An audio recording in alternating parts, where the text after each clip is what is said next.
Now, the final farewell of Mr. M. Hamel to his own French people. Though this was a difficult time for M. Hamel, and yet he was courageous and determined to teach till the very last moment. He was ready to listen each and every word of the class, so he went on teaching. After the writing, they had a lesson in history, and the babies read ba bi bi bo boo.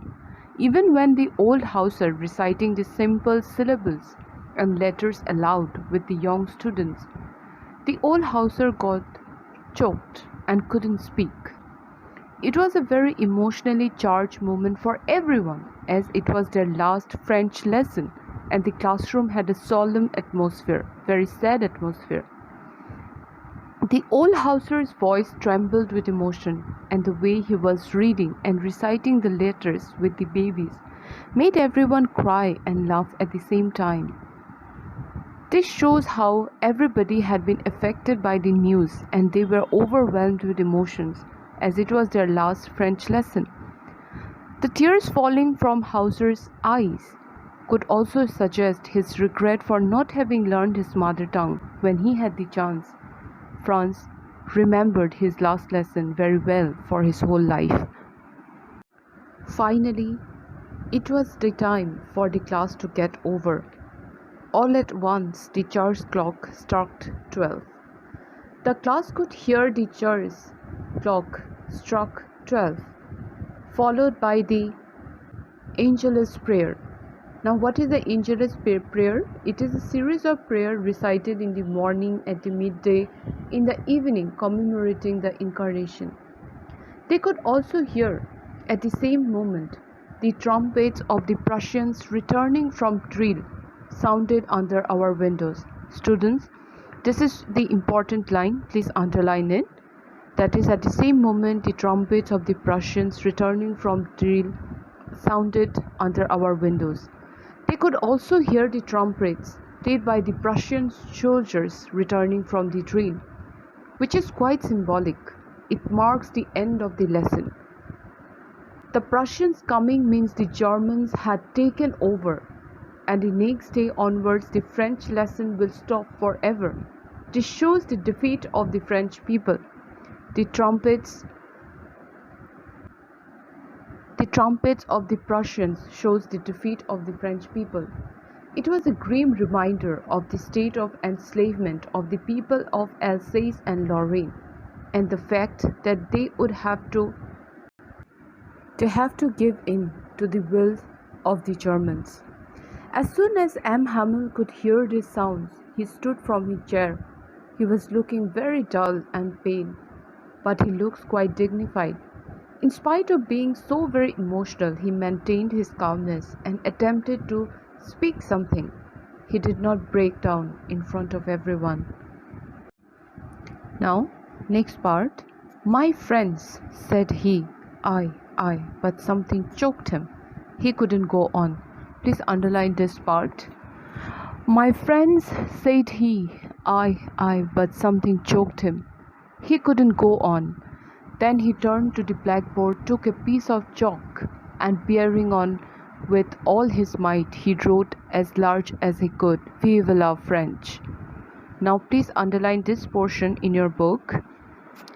This brings us to the end of the lesson, a very poignant end, an emotional moment, and we could understand how everybody was affected by one factor, that is taking away their right to study or speak their native language. Hamel stood proud and began to address his students and village people as my friends, who had come to sit on the last lesson and to pay him respect on his last day. However, Hamel became choked up with emotion and couldn't utter anything. Hamel just turned to the blackboard, lifted a piece of chalk, and with all his might, with all his force, he wrote as large as he can, Vive la French, means long live French. The story ends with Hamel leaning his head against the wall. Without making a sound, he made a gesture to the class with his hand, as if to say, It's over, the school is dismissed, you may go now. He was too emotional to speak, and could only gesture to the class to leave, with the hope that they could keep the language alive by holding on to their language and culture in the face of the oppression from the German government, as this was the key to their freedom and keep the country alive. I hope you understand the whole chapter. Now, we understand the entire chapter deals with the predicament of a conquered force, conquered race, a nation who are deprived of the right of using their own native language. The lesson talked about linguistic chauvinism of the Germans and how it had a very negative effect on the psyche of the French people. The deep love for language which M. Hamel tried to foster within these people, which act as a catalyst to trigger up the patriotic feelings. It also talked about preservation of cultural identity through extensive use of native language, to resist the cultural oppression and how language can become a unifying force and can bring people together under the same banner, infusing in them the spirit of nationalism. This lesson highlights the pain undergone by each and every person in the districts of Alsace and Lorraine after being enforced to speak and study a foreign language. The conquerors, that means the Germans, had imposed their language on these people, and they would not get a chance to learn their own mother tongue afterwards. And we can also see how the people in this story suddenly realize how precious their language is to them in the way they came and attended the last class of M. Hamel and showed an ardent desire to learn everything patiently. The mother tongue is the representative of one's true identity and acts as a binding force creating unity among the countrymen.